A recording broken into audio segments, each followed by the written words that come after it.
Hey everyone, welcome to Spiritual Journey. My name is Colleen Jorgensen, and today we're going to talk about the upcoming Scorpio full moon on May the 12th. But before I get into that, I want to talk about that little video I made about Canada and the upcoming election. And my prediction was that the race was going to be very close, and I believe the conservatives were going to win.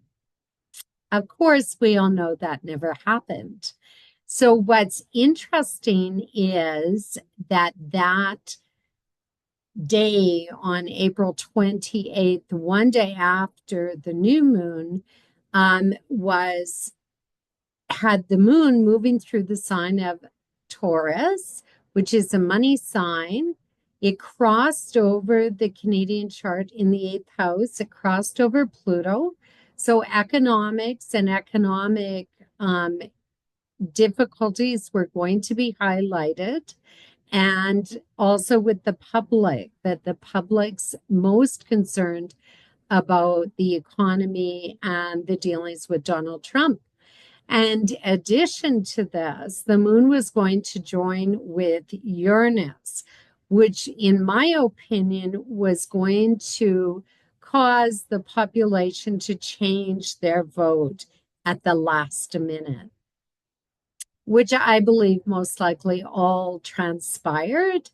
And as a result, with economic conditions, we seen the liberals come to the forefront. Although in the whole scheme of voting, it was really, really close for that election.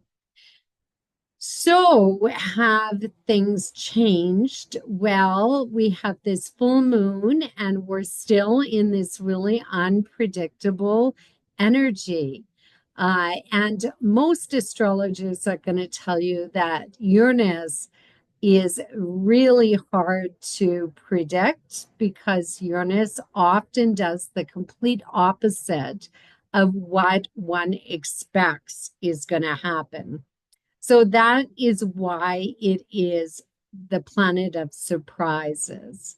And so now we do have a new prime minister in Canada, and today he is meeting with Donald Trump about the economy and economic trade barriers that are beginning to surface.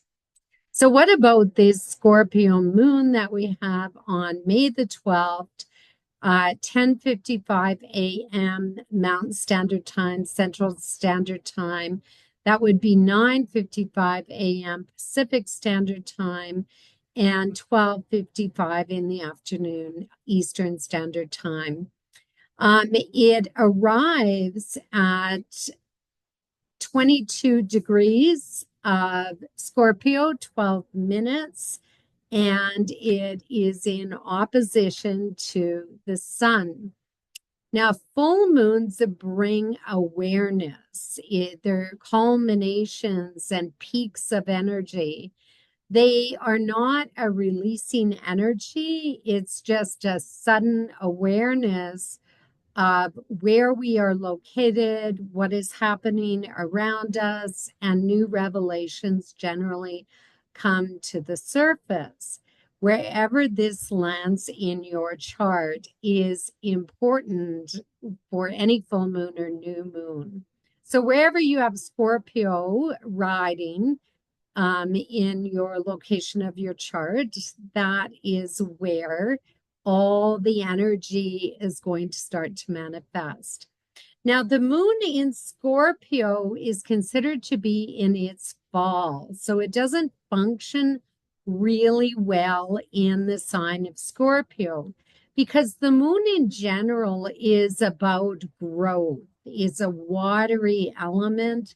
It's about embracing like the family or allowing people to come in and join in. So it's inclusive. The moon is also open, it's more exposed, and it represents the public and the public at large.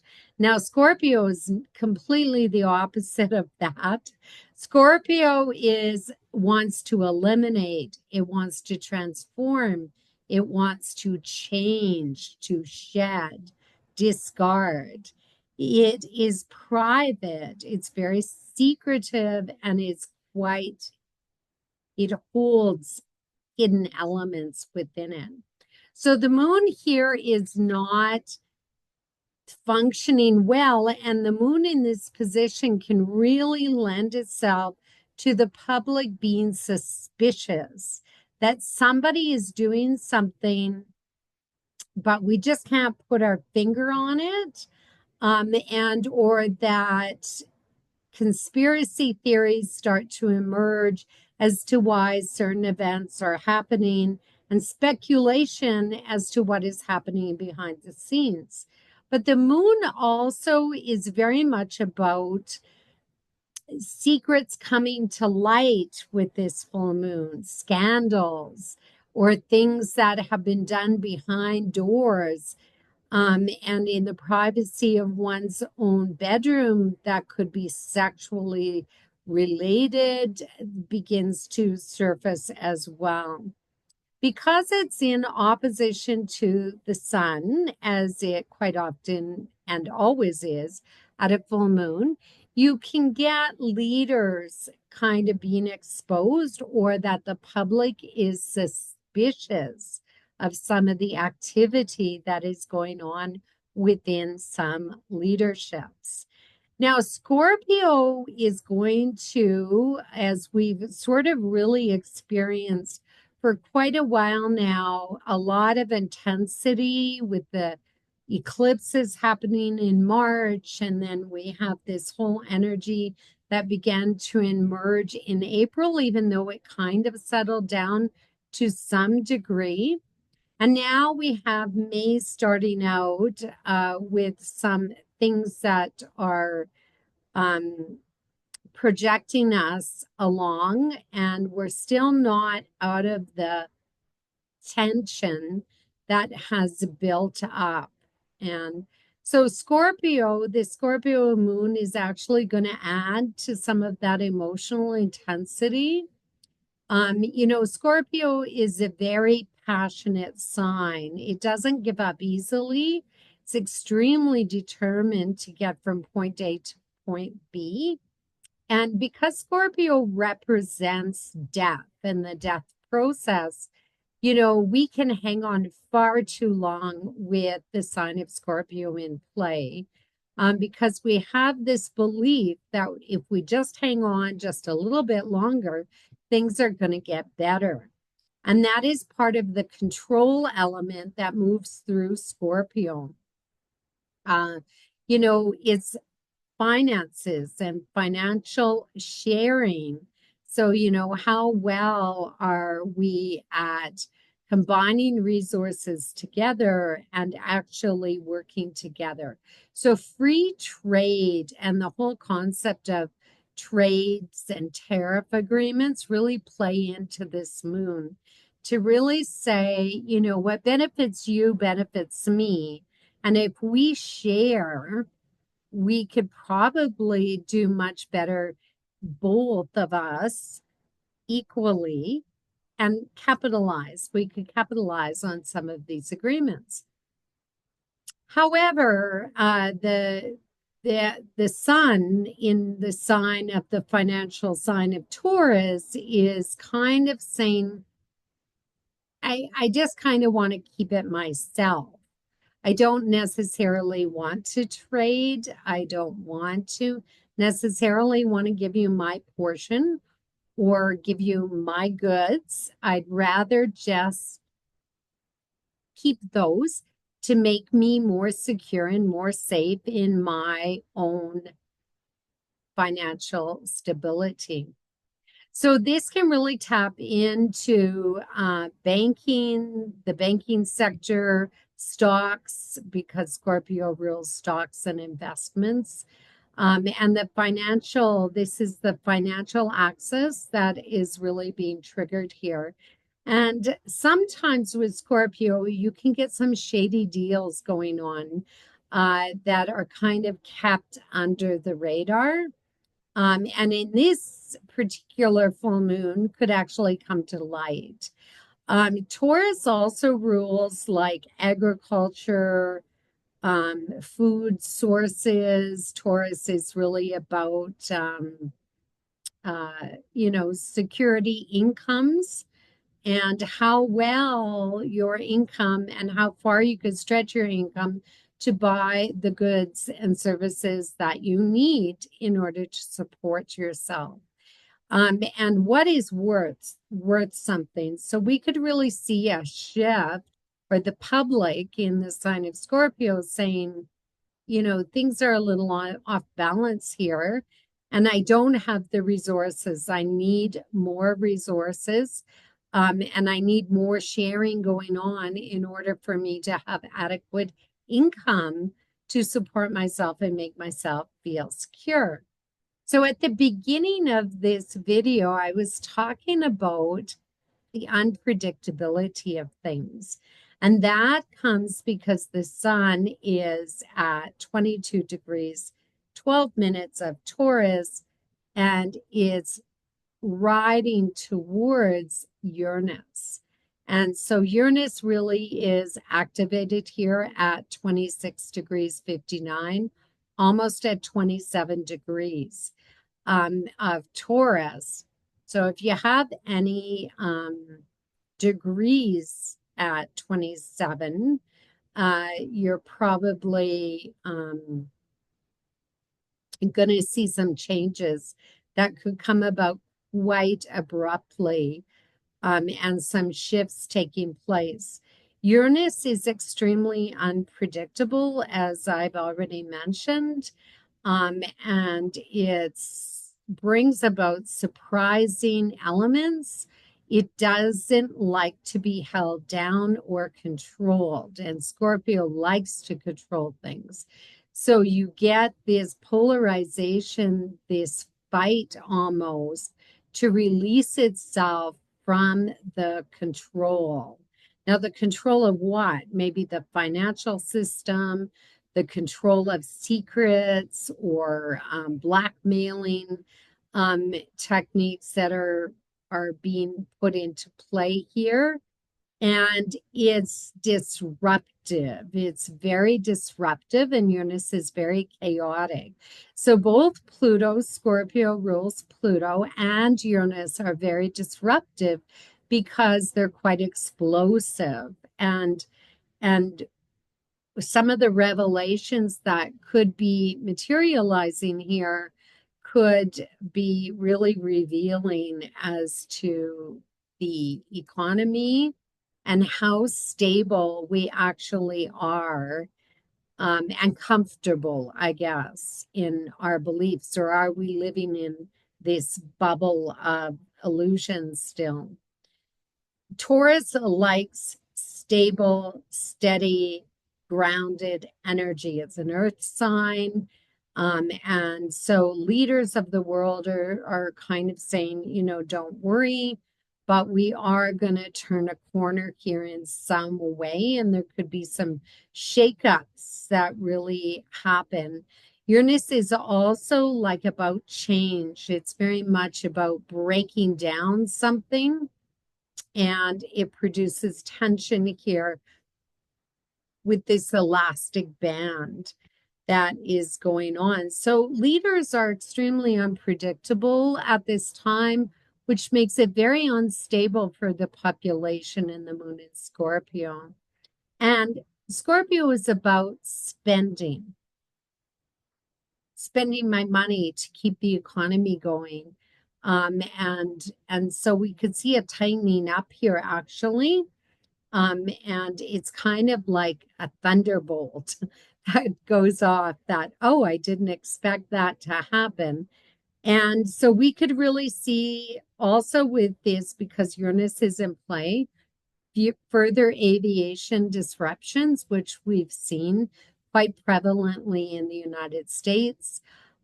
We could see some seismic activity or earthquake activity, which we've seen around the world in many areas. Spain has had electrical issues and blackouts. So we could continue to see some of those arise. Because Scorpio is here, we could also see some volcanic eruptions, and we could also see some explosions of some kind happening.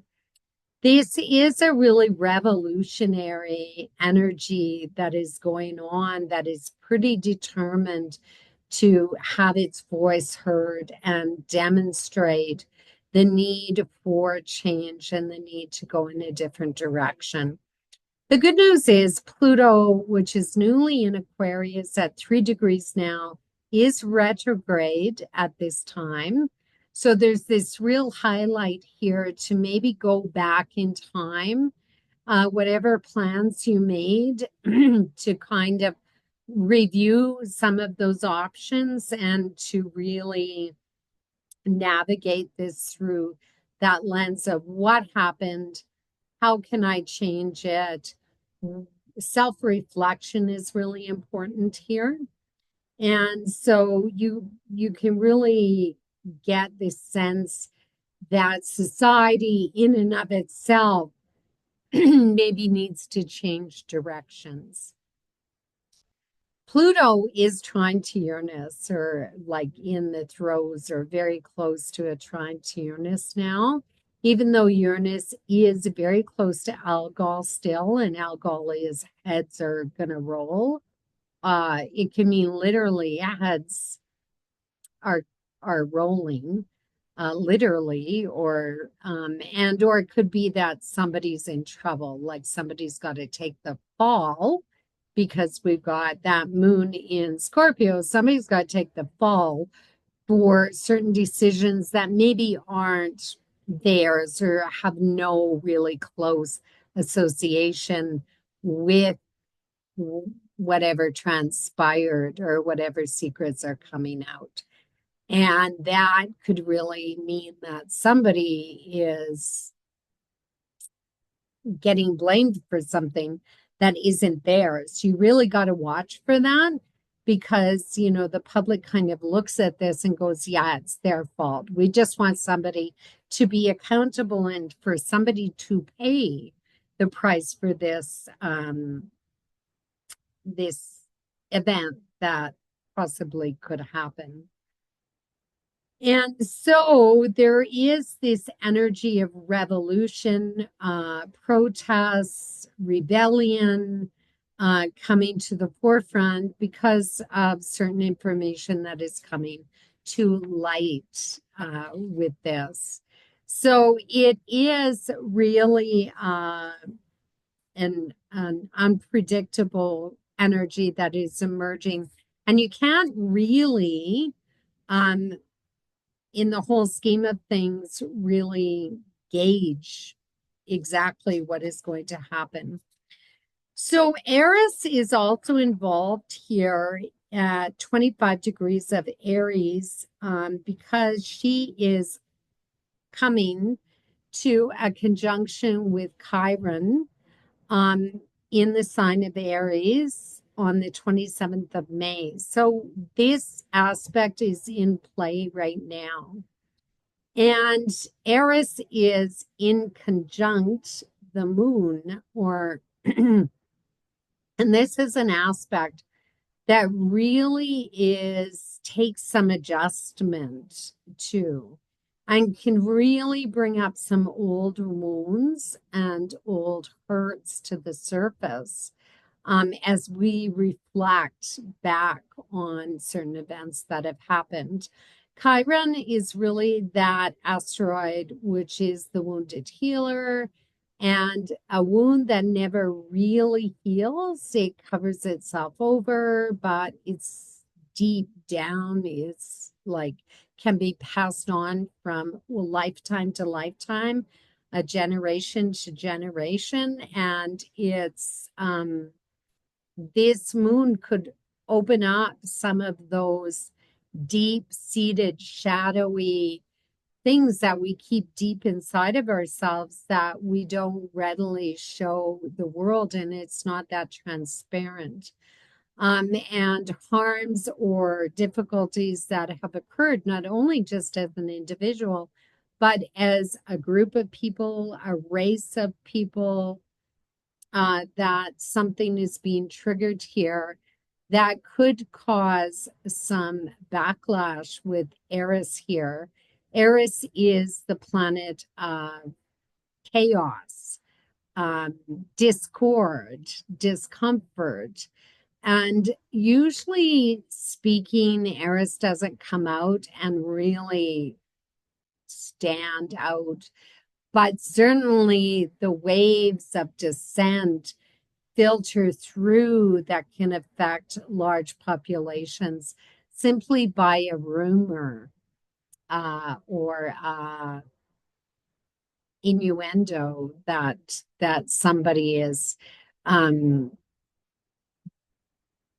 propagating within the population.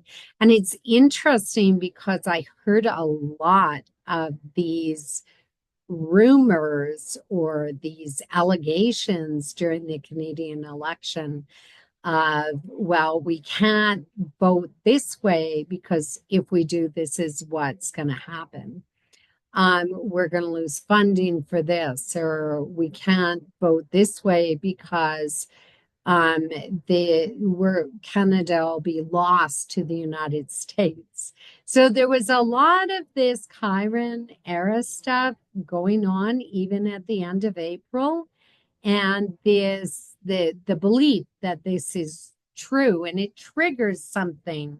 Do I want to belong to the United States? I better not vote like that because I don't want that to happen. Of course, most of it wasn't true. However, it established this fear of possibilities. And of course, it lent itself to a different energy in a different direction. So this is a really prominent right here. So pay attention to some of those, because Eris was the witch that threw the apple in the air and said, which one of the goddesses are the fairest of them all? And of course, that created kind of a war amongst the goddesses, but it also was the catalyst for the Trojan War. And so Eris didn't go out directly and cause discord. She created it by creating this big flux of energy that everybody just tapped into this energy and took it away. Eris is feisty, you got to give her that, but she doesn't necessarily throw and get in the midst of it. She would rather create a scenario and watch all you guys play it out. And her point of being, I want you to know what it feels like to be excluded, to be left out, to be punished just for who I am or what I look like. So this is a very feisty energy that is beginning to emerge, especially because Mars now, which rules Aries, is in the sign of Leo. He loves Leo. He loves to grandstand here. He likes to be dramatic. And, it always reminds me Mars in Leo, the emperor with no clothes, the arrogance of it all, that I am such a great person that I can go out and be naked and feel quite comfortable in doing that because of my ego. So there's a lot of intense emotions happening here, a lot of competition, a lot of grandstanding, a lot of regeneration, death, rebirth, change. So there's a lot of hidden energy that is rumbling around, things that you'd like to say, but you don't say. And it could really be chaotic to some degree. So we have Mars here, and Mars, of course, isn't really doing too much, but the sun rules Mars, and the sun, of course, is right next to Uranus. So there's a lot of reaction and this ego thing that is going on, especially in tariffs and trade agreements, as we've already experienced. So hopefully we can get back down to negotiation when Mars enters Virgo in June. So the next thing I just want to talk about is Mercury now is traveling really quite fast. He's at 3 degrees of Taurus. And so the conversation is about the economy. It is about incomes and spending and where we're spending it. And Mercury is square to Pluto. So this again is really stating a strong opinion.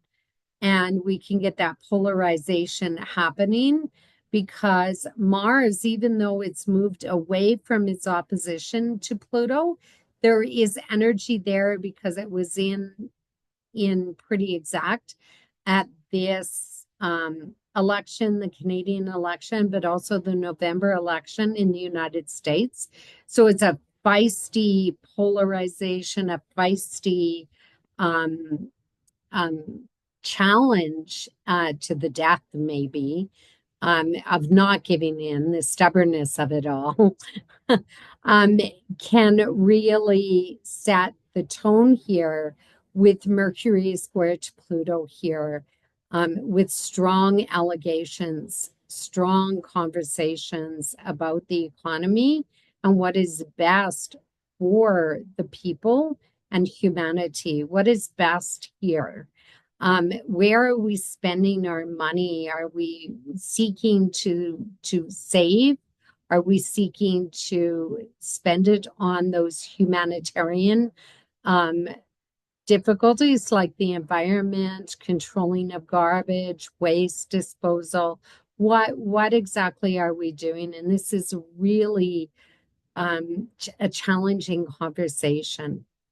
And as I said, talk to anybody on the street. You just really don't want to get into it if at all possible, but there could be some really strong conversations going on during this full moon. Um, Jupiter is at 23 degrees of Gemini, which is ruled by Mercury in the sign of Taurus. And that, of course, is bringing a lot to bear. Do we expand? Do we print more money? Because this is really about the financial stability this moon and the awareness that something has to be done. But what is that something? And that's that really strong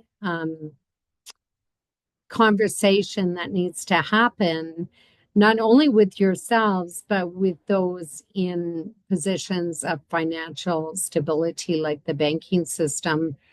And Jupiter here always says, let's do it. Let's expand. Let's take the risk. Let's gamble a little bit and see if it's going to pay off.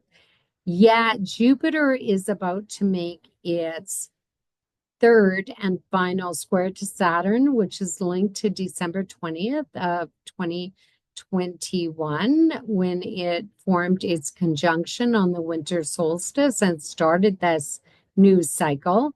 So here we have this square happening, and not only do we have this square happening, we have it square to Saturn, but Saturn's really close to Neptune now.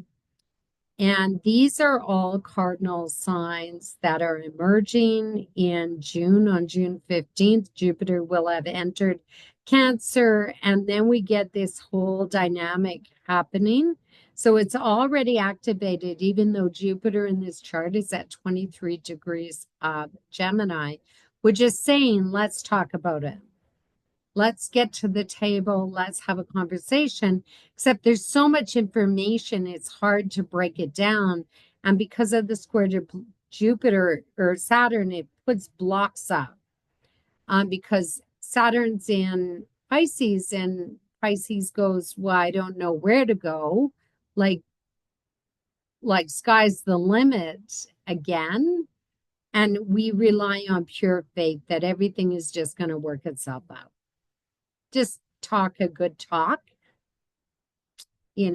talk it till you make it, that kind of thing. And so it brings about this whole energy that is all talk and no action and no consolidation, no solidification of real problem solving. So when this square comes active in the middle of June, then this is where the rubber hits the road, and we will need to do something because it's in the cardinal signs, it's triggering the world axis, and it's saying, wow, like we never seen that coming with the Neptune in play there. And Neptune is going revelations, throwing it out there. This is the reality of this delusional state we've all been in. There's a lot of heat here in some ways because Mars is in Leo, and we have this Mercury, Eris, and Chiron in Aries, along with Neptune and Venus, which are still pretty close. So a vision, my vision, what is my vision for the future? And this can bring a lot of heat. And we already have these winds from Pluto and Mars, this heat in Leo. So we could see some drought here and or some wildfires emerging. However, the moon in Scorpio is very, very wet. Taurus is a pretty wet sign as well, even though you'd think it wasn't, but it is actually quite a wet sign. So we could have these rainfalls that are quite moist, sudden lightning storms that arise out of nowhere and give us a really good dump on ourselves. So there is a lot happening in this moon, especially the revelations of secrets coming out, or people just accidentally talking about things that maybe they shouldn't be exposing. And so it's going to be another interesting ride with this full moon. And so I hope you enjoyed the ride. I hope you're enjoying the ride. A lot of people say just rise above it spiritually, just pull yourself out of it. And that's really easy to say if you're in a good position. So for those of you who aren't in a good position, if you're really wrapped up in some pretty intense struggles in life, I know that it's hard to bring yourself out of that into a better mental state of how you view things.